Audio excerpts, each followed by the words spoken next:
नमस्कार, आप देख रहे हैं हमारा खास कार्यक्रम प्रदेश का प्रश्न। मैं हूं आपके साथ अनंत भट्ट। कार्यक्रम में आज बात होगी बेहद गंभीर मसले पर, और वो मसला क्या है? सड़क पर दौड़ती मौत, यानी सड़क हादसों की बात हम करेंगे। बात देश की हो या मध्य प्रदेश की, सड़क हादसों में मौत के आंकड़े डराने वाले हैं। पूरे देश में 2024 में 1,77,000 लोगों की मौत हो गई, यानी हर रोज 485 लोगों की मौत। अब जरा मध्य प्रदेश की तस्वीर देखें तो यहां 2024 में सड़क हादसों में मरने वालों की संख्या 14,791 थी, यानी हर रोज 40 लोगों की मौत। बीते 24 घंटे की ही बात करें तो मध्य प्रदेश में 3 अलग अलग सड़क हादसों में 9 लोगों की जान चली गई। मतलब यह समस्या गंभीर है और हादसों को रोकना बड़ी चुनौती। ऐसे में सवाल यह है, सड़क हादसे हो क्यों रहे हैं? क्या डिजाइनिंग और इंजीनियरिंग का भी कोई कनेक्शन है? सड़क हादसों को रोकने के लिए क्या किया जा रहा है और क्या किया जा सकता है? मेहमानों के साथ तमाम पहलुओं पर बात होगी, लेकिन पहले यह रिपोर्ट आपको दिखाते हैं।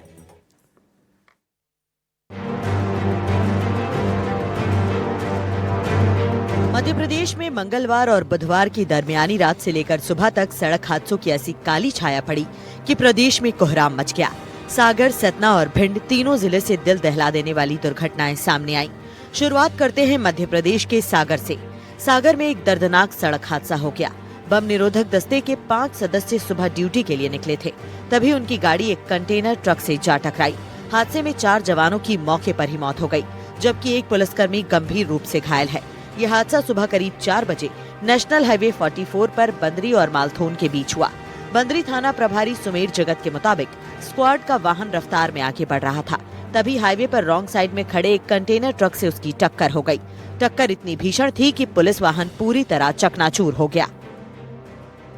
एक एक्सीडेंट जो हुआ था आज सुबह, उसमें 5 लोग जो थे, जो बॉम्ब डिस्पोजल स्क्वाड के थे, वो अपनी ड्यूटी से जब रिटर्न कर रहे थे बालाघाट से मुरैना की तरफ जा रहे थे, तो उसमें जो एक्सीडेंट हुआ उसमें राजीव चौहान करके जो उम्र 42 इयर्स के थे, उनको वो सीरियसली इंजर्ड थे। तो उनको ऑनरेबल सीएम के निर्देशानुसार उनको एयरलिफ्ट किया गया है और उनको अभी हम लोग गंगाराम हॉस्पिटल में शिफ्ट कर रहे हैं ताकि उनका बेहतर उपचार हो। और अभी करंटली वो डेंजर से बाहर ऐसे डॉक्टर्स ने बताया है, और हम लोग बेहतर उपचार के लिए हम लोग उनको शिफ्ट कर रहे हैं गंगाराम हॉस्पिटल में। इसी तारतम्य में आज की ये जो टेक ऑफ हुआ एम्बुलेंस में, हम लोग उनको रवाना किया। करीब 4:30 बजे। अच्छा, कैसे हो गया? आमने सामने एक ही रूट चल रहा, 2 साइड से, तो आमने सामने भिड़ गई थी गाड़ी। अच्छा, कैसी स्थिति थी जब एक्सीडेंट हुआ? स्थिति तो बहुत खराब है, बहुत ज़्यादा। जेसीबी आई, जब जेसीबी निकालो, हाँ, तो पुलिस की गाड़ी आई। अच्छा, और जब सबने मिल निकाल बिना जेसीबी तो कोई निकल पाओ, एक ही आदमी को निकाल पाओ, उनकी सांस चल रही थी, बाकी 3 4 तो फंसे, जेसीबी ने निकाल। सतना जिले के जसो दुरेहा रोड पर मंगलवार शाम एक भीषण सड़क हादसा हुआ। 2 बाइकों की आमने सामने की टक्कर में दोनों बाइक सवारों रवि कुशवाहा और धर्मेंद्र कोल की मौके पर ही मौत हो गई। खबर है कि दोनों बाइक सवार तेज रफ्तार में थे। टक्कर इतनी भयानक थी कि बाइकें बुरी तरह क्षतिग्रस्त हो गईं। जसो थाना पुलिस ने मामला दर्ज कर जांच शुरू कर दी है। वहीं भिंड जिले में हुई दुर्घटना ने तो पूरे इलाके को सदमे में डाल दिया। धान बेचकर घर लौट रहे एक ही परिवार के 3 किसान ट्रैक्टर ट्रॉली में सवार होकर आ रहे थे। देर रात नानपुरा गांव के पास बम्बा पुलिया से ट्रैक्टर अनियंत्रित होकर नहर में जा गिरा। तीनों किसान ट्रैक्टर के नीचे दब गए और वहीं उनकी दर्दनाक मौत हो गई। आसपास खेतों में पानी दे रहे किसानों ने जब नहर में डूबा हुआ ट्रैक्टर देखा तो तुरंत पुलिस को सूचना दी। ये तो हमने आपको सिर्फ एक दिन की 3 कहानियां दिखाई और बताई हैं, लेकिन आंकड़े इससे कहीं और ज्यादा भयावह हैं। भारत में 2024 में काफी ज्यादा सड़क हादसे देखने को मिले। सड़क हादसों में मरने वालों की संख्या 1.77 लाख के साथ अब तक की सबसे ज्यादा संख्या हो चुकी है। इसी के साथ अकेले नेशनल हाईवे पर 54,433 मौतें हुई। सड़क हादसों को लेकर ऐसे कई चौंकाने वाले आंकड़े हैं जो आगे इस चर्चा में आप देख पाएंगे और जान पाएंगे। Bureau report, NDTV. तो हादसे हो रहे हैं, लगातार हो रहे हैं, और इनमें इजाफा भी हो रहा है। हादसों का आंकड़ा बढ़ रहा है तो मौत का आंकड़ा भी बढ़ रहा है। और ये हादसे न केवल सामान्य सड़कों पर हो रहे हैं बल्कि नेशनल हाईवेज पर भी हो रहे हैं। जैसा मैंने शुरुआत में बताया, 1,77,000 लोगों की जान चली गई देश भर में 2024 में। और अगर नेशनल हाईवेज के हादसों की बात करें तो ये आंकड़ा 54,000 के पार बैठता है। तो तमाम पहलुओं पर विस्तार से चर्चा होगी। आखिर इस भयावह तस्वीर को बदला कैसे जा सकता है, रोक कैसे लगाई जा सकती है। हमारे साथ खास मेहमान जुड़ चुके हैं। सबसे पहले मेहमानों से आपको मिलवाते हैं। हमारे साथ डॉक्टर मुक्ति आडवाणी हैं, वैज्ञानिक हैं CRRI यानी सेंट्रल रोड रिसर्च इंस्टीट्यूट से। श्रवण कुमार सिंह है हमारे साथ, रीजनल ऑफिसर हैं NHAI के भोपाल में। संजय शर्मा है हमारे साथ, AIG ट्रैफिक छत्तीसगढ़। मनीष पिल्लेवार हमारे साथ मौजूद हैं जो कि एक्सपर्ट मेंबर हैं छत्तीसगढ़ रोड सेफ्टी काउंसिल के। छत्तीसगढ़ की सरकार की जो रोड सेफ्टी काउंसिल है उसके वो मेंबर हैं, एक्सपर्ट मेंबर। सभी मेहमानों का बहुत बहुत स्वागत है। लेकिन सबसे पहले चर्चा की शुरुआत मैं करना चाहूँगा डॉक्टर मुक्ति आपसे, क्योंकि आप CRRI से हैं और ये तमाम पहलू आपकी जो इंस्टीट्यूट है उसके दायरे में आते हैं। आप इनको बारीकी से नोट करते हैं, इन पर शोध करते हैं, मंथन करते हैं, विचार करते हैं और फिर आपका एक नज़रिया बनता है। तो सबसे बड़ी वजह आपको जो सड़क हादसे हो रहे हैं, चाहे वो मध्य प्रदेश में हो या देश भर में हो, क्या नजर आती है? मौलिक कारण इसका क्या नजर आता है? दुर्घटनाएं होती हैं वो बेसिकली स्पीड की वजह से होती हैं जी। अब स्पीड और सेफ्टी का बड़ा 36 का आंकड़ा है। अगर हम स्पीड चाहते हैं तो सेफ्टी साथ साथ में रखना बहुत ही चैलेंजिंग है। उसके लिए 3 फैक्टर मेजरली काम करते हैं। एक है इंजीनियरिंग, एक एजुकेशन और एक एनफोर्समेंट। जी। और जब तक हमारी इंजीनियरिंग करेक्ट नहीं होती, हमारे एजुकेशन का मतलब नहीं है। और जब तक हमारी इंजीनियरिंग और एजुकेशन दोनों ठीक नहीं है, एनफोर्समेंट का मतलब कम बनता है। बट अनफॉर्चुनेटली हम मैक्सिमम एफर्ट्स जो लगाते हैं वो एनफोर्समेंट में लगाते हैं, जो कि हम पुलिस के थ्रू करवाते हैं। जी। तो अगर हमारा इंजीनियरिंग और एजुकेशन हम ठीक नहीं रख पा रहे हैं तो एनफोर्समेंट का रोल बहुत कम है।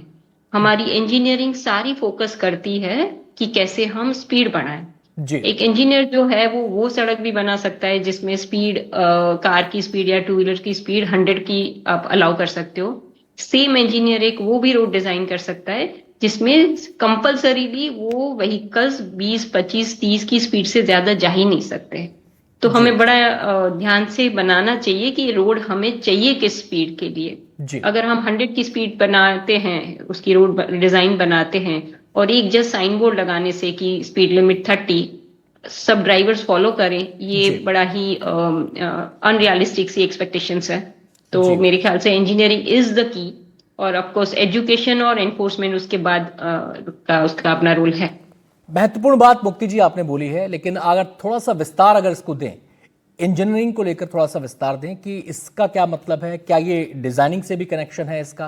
क्योंकि हाईवेज पर हम देखते हैं कि 100 की 125 की रफ्तार आम बात है, तो इसमें इंजीनियरिंग का रोल क्या हो सकता है? क्योंकि हादसे हाईवे पर भी हो रहे हैं, हादसे सामान्य सड़कों पर भी हो रहे हैं। एक रोड अगर डिजाइन की गई है मानो 100 की स्पीड के लिए जी, और वो 100 पे जाए, ड्राइवर्स जाते हैं जी, और फिर भी एक्सीडेंट होते हैं, उनके चांसेस हैं, लेकिन उसमें माइनर ह्यूमन एरर हो सकती है।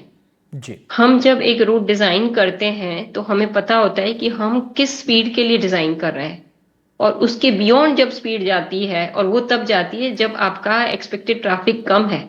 अगर आपने रोड एक ऐसी बनाई है जिस बहुत चौड़ी है और आपने स्पीड लिमिट 25 की रखी है पर खाली सड़क है, ट्रैफिक कम है या रात के समय में ट्रैफिक कम है, तो अगर वो व्हीकल फास्ट मूव कर पा रहा है उसका मतलब ही यही है कि उसको स्पीड कम करने का माहौल नहीं मिला। हम जो इसको बोलते हैं स्ट्रीट फर्नीचर, वो उसको कन्वे नहीं किया। जैसे स्कूल जोन सेफ्टी होती है, हम स्कूल के अराउंड चाहते हैं कि speed limit 25 kilometre per hour हो, तो उसको एक स्कूल जोन में कन्वर्ट करना पड़ता है।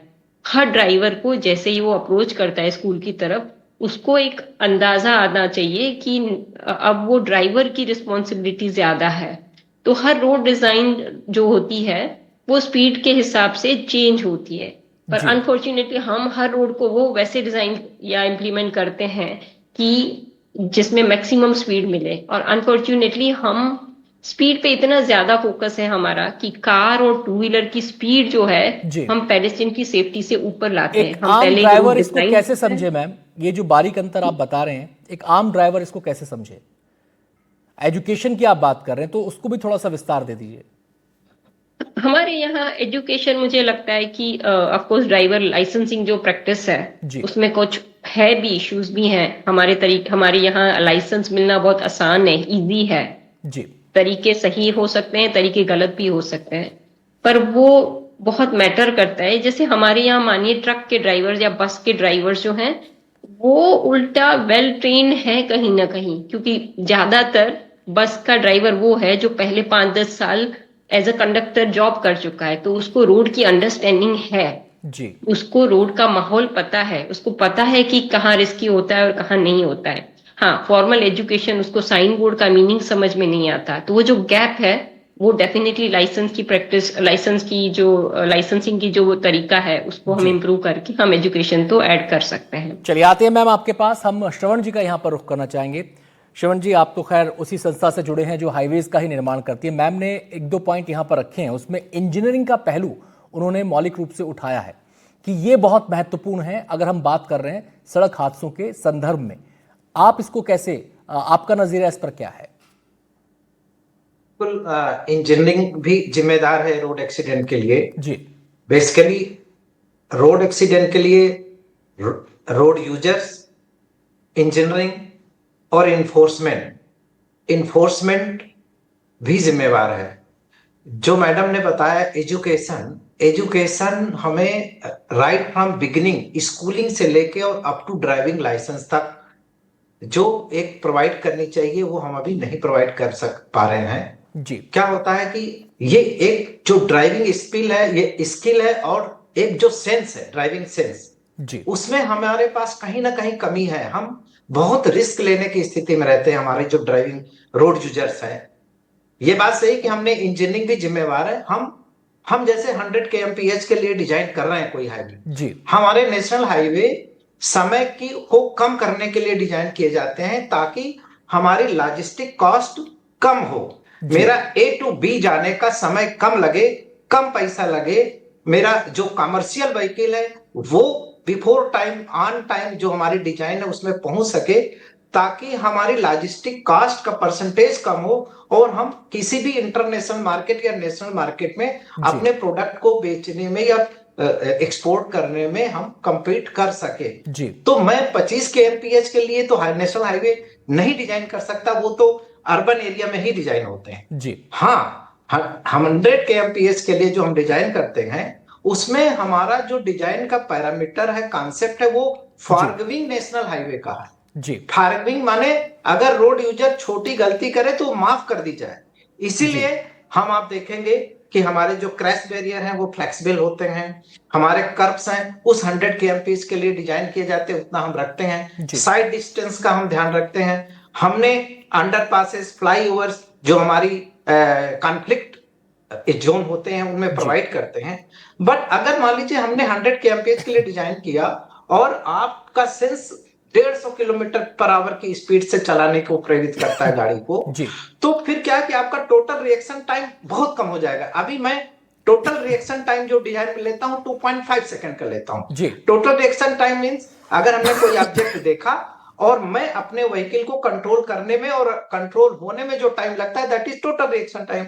अगर मैंने 100 kmph में सारे फीचर्स लगा रखे हैं और मैं 150 किलोमीटर पर आवर से चला रहा हूं, तो मेरा रिएक्शन टाइम वो 1.5 सेकंड हो जाए, जो मेरी बॉडी अलाउ ही नहीं करती। मतलब आप ये कह रहे हैं कि यहां पर जो स्किल मैटर नहीं करेगा, यहां पर सेंस मैटर करेगा और ये ड्राइवर के ऊपर निर्भर होगा। जी सर। जी तो मेरा अगला सवाल आपसे ये है, कई बार हम देखते हैं हाईवेज के ऊपर उसमें शार्प जो है कट्स होते हैं, कर्व्स होते हैं, और उसको लेकर कई बार ये शिकायत होती है कि साइनेज नहीं है, साइन बोर्ड्स नहीं है। तो उसके लिए एजुकेशन की बात भी यहां पर उठी कि उसके लिए कैसे एजुकेट किया जाए, क्योंकि लोग अक्सर ये होता है कि सीधी रोड पर चल रहे हैं हाईवे पर तो वो उसी स्पीड में चल रहे हैं, लेकिन जब कर्व आएगा तो कई लोग ऐसे होते हैं कि उस स्पीड उस कर्व के हिसाब से मैनेज नहीं कर पाते। तो ये जो द्वंद आता है बीच में, इसके लिए क्या उपाय है? में हम लोग जहां पर कर्व, वैसे हम नेशनल हाईवे कर्व भी 100 kmph के लिए डिजाइन करते हैं जिनका एक रेडियस होता है। इवन देन हम उस पर साइनेज लगाते हैं कि साहब आने वाला आगे कर्व है हमारा, तो कर्व के साइनेज लगाते हैं। अगर शार्प कर्व है तो उसके लिए डिफरेंट टाइप के साइनेज है, वो भी लगाए जाते हैं। तो ड्राइवर की अवेयरनेस एडवांस में बताई जाती है, लेकिन वही है कि जब हम उसको फील करें। हाँ, अभी हमने NHAI ने क्या किया है कि dams, drone video analysis monitoring system चालू किया है, जिससे हर महीने हम ड्रोन सर्वे करेंगे अपने हाईवे का, और कहीं अगर साइनेज मिसिंग है या कोई मीडियन कट है अनऑथराइज्ड या कहीं पेंटिंग फेडअप है, तो वो उसके माध्यम से हमें इमीडिएटली पता चलेगा और हम तुरंत उसको इंप्लीमेंट करने में सक्षम होंगे। तो एनएचआई तो अपनी तरफ से पूरे प्रयास कर रही है, लेकिन अब जैसे अनऑथराइज्ड मीडियन ओपनिंग है, अभी मैं 4 लेन हाईवे पे ट्रेवल करके आ रहा था, हमने बहुत अच्छा 4 लेन हाईवे बनाया, मीडियन भी बना दिया, लेकिन वो क्या है कि खासकर अनऑथराइज लोग जिनका सामने ढाबा खुल गया है या किसी ने शॉप खोल ली अनऑथराइज वे पे, अब उसको वो कट लगा करके अपने को शॉर्टकट करने की कोशिश करते हैं। जी जी। तो ये इस पे हमें यहाँ इन्फोर्समेंट की बात आ जाती है कि भाई वो कट ना हो। अगर हम हमारे अधिकारी कंसर्न को अलार्म करते हैं तो वो तुरंत रिएक्शन ले या उसको सेंस करे और उस कट को इनकरेज ना करे। जैसे मैं कोई हाईवे बनाता हूं, इमीडिएटली उस पे साइड से ढाबे खुलने चालू हो जाते हैं अनऑथराइज, स्कूल्स खुलने चालू हो जाते हैं अनऑथराइज, एस्टेब्लिशमेंट चालू हो जाता।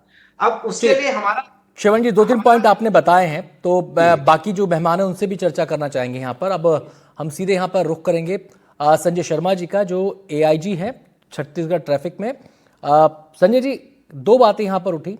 अब जैसे सर ने श्रवण जी ने जो बात उठाई वो ये कि ड्राइविंग स्किल होना एक अलग बात है, ड्राइविंग सेंस होना एक अलग बात है, और मुझे लगता है कि यहीं पर एजुकेशन का रोल प्ले होता है। और इसी बातचीत में ये बात उठी कि लाइसेंसिंग के जो हमारे यहाँ नियम कायदे हैं, तौर तरीके हैं, उनमें कुछ खामियां हैं। आप क्या मानते हैं? मैं सहमत हूं अपने पूर्व वक्ताओं से, और उसके लिए जो छत्तीसगढ़ में किया जा रहा है वो ऑटोमेटेड ड्राइविंग टेस्टिंग ट्रैक का निर्माण बहुत तेजी से हो रहा है, और इसमें मैनुअल इंटरवेंशन कम होगा जी। मानवीय हस्तक्षेप से चीजों की गड़बड़ी की संभावना बनी रहती है, इसलिए इसको ऑटोमेटेड ट्रैक में यदि किया जाए और ईमानदारी से किया जाए तो मुझे लगता है कि हमें अच्छे ड्राइवर मिल पाएंगे और हम लाइसेंस को ज्यादा बेहतर तरीके से इशू कर पाएंगे। जी, इस ऑटोमेशन का फायदा क्या होगा? इसका ऑटोमेशन का फायदा होगा कि जो गाड़ी जिसमें टेस्ट देना है उसमें कैमरा लगेगा, और जिस ट्रैक में उनका टेस्ट होना है उसमें सेंसर्स लगे होंगे जी। इससे सिस्टम बताएगा कि जो व्यक्ति जिसका टेस्ट लिया जा रहा है ड्राइविंग लाइसेंस के लिए, वो वास्तव में लाइसेंस के लिए उपयुक्त है या नहीं। जी, इसमें एक बात और आई, जैसा श्रवण सर ने बताया कि हमने स्पीड बनाई 100 की, किसी भी नेशनल हाईवे पर हमने 100 की स्पीड रखी, सड़क खुली है, 4-4 लेन सड़कें हैं, अब किसी ने सड़क खुली देखी और गाड़ी दौड़ा दी 150 पर, रिएक्शन टाइम अपने आप कम हो जाएगा, कोई अचानक कोई चीज आती है। तो ऐसे में जो आप ऑटोमेशन की बात कर रहे हैं, क्या ऐसी सिचुएशन के अंदर जो ड्राइविंग टेस्ट देने आया है या फिर जो लाइसेंस का जो व्यक्ति इच्छुक है, क्या उसकी उस मानसिक स्थिति को भी इसमें मूल्यांकन करने की क्षमता है इस ऑटोमेशन में?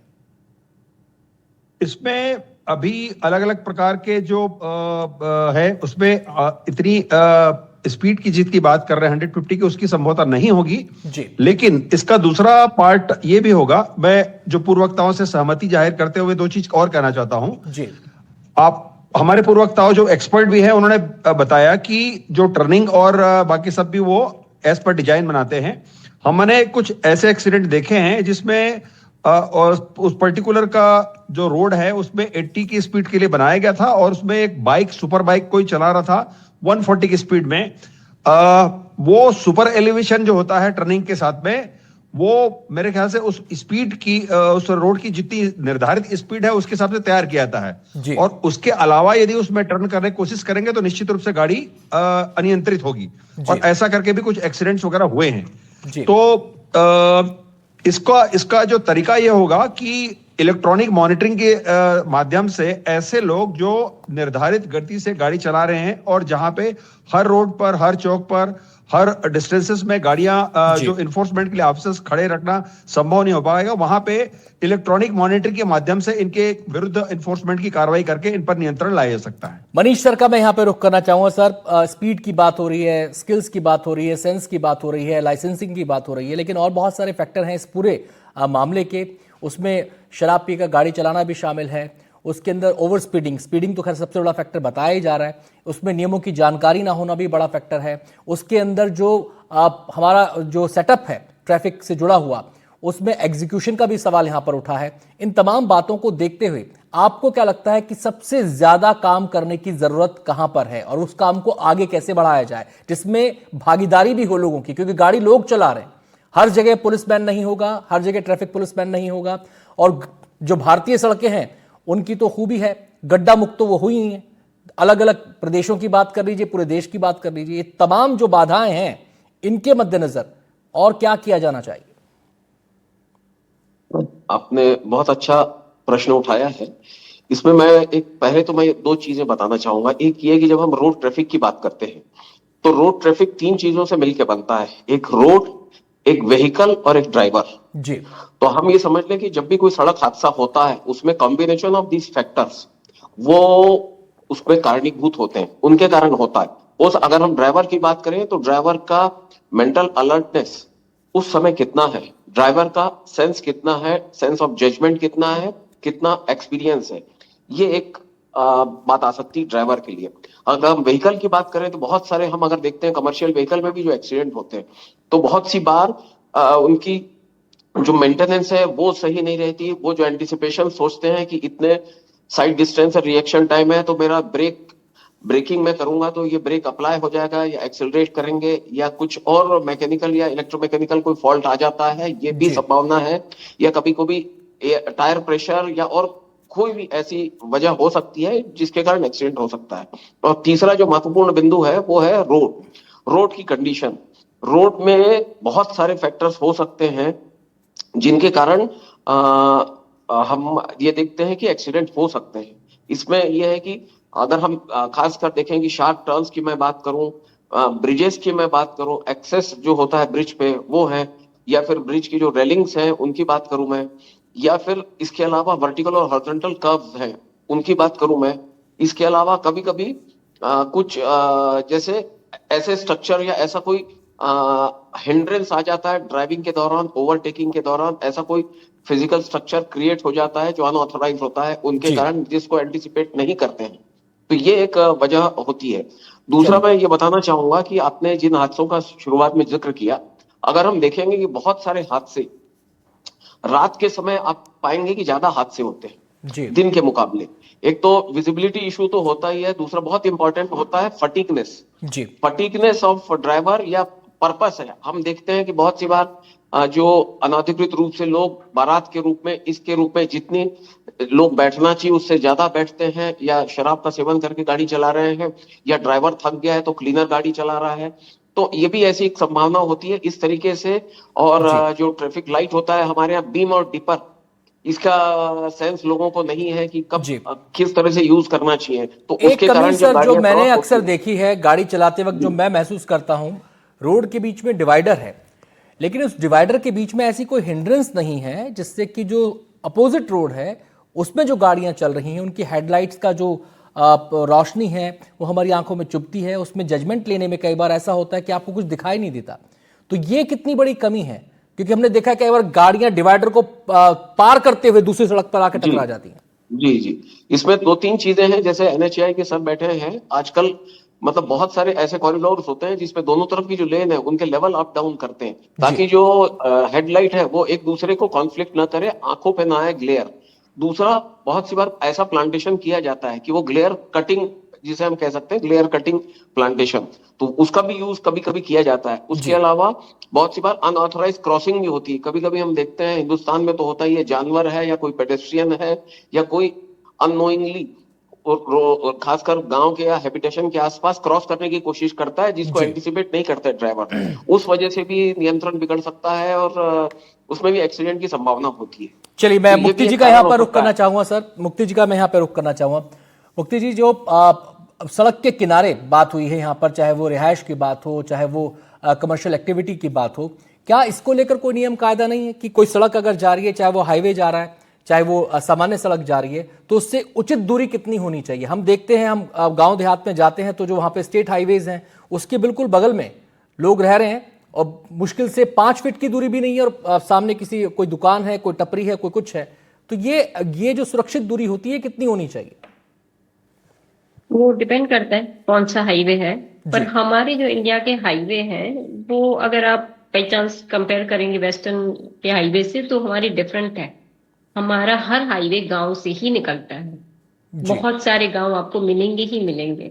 तो वो दूरी, अब नया हाईवे बनाओ जो हम बोलते हैं ब्राउन फील्ड में, उसमें ठीक है, लेकिन ग्रीन फील्ड जो ऑलरेडी है बसा बसाया है, उसमें से अगर हम हाईवे निकालते हैं तो हमारा एक ही पर्पस रहता है कि उस जगह से वो सेफ्टी के साथ मूव करता रहे। अब उसमें अगर कॉम्प्रोमाइज स्पीड में करना है कि सेफ्टी में, वो हमारा अपना वो रहता है, चॉइस है। पर अगर हमारा प्रायोरिटी सेफ्टी है तो डेफिनेटली हम उसको उसी वे में डिजाइन करेंगे कि गांव वालों को क्रॉस मूवमेंट भी इजीली हो पाए और व्हीकल की मूवमेंट भी ठीक ठाक स्पीड पे चलती रहे। जी, मुझे लगता है कि एक बेसिक सी ही जानकारी है जो आम लोग होते हैं कि सड़क पार करते वक्त दोनों तरफ देखिए, लेकिन मेरे ख्याल से इससे जुड़े और भी कुछ सावधानियां होंगी जो बरतनी चाहिए, उसके बारे में एजुकेट करने की जरूरत है। मैं श्रवण जी का यहां पर रुख करना चाहूंगा। श्रवण जी, एक और मसला है जब हादसों की बात होती है कि टाइम पर मेडिकल एड नहीं पहुंच पाई, टाइम पर उन्हें सहायता नहीं मिल पाई। ये जो टाइम है बहुत इंपॉर्टेंट होता है हादसों के अंदर, एक एक मिनट इंपॉर्टेंट होता है।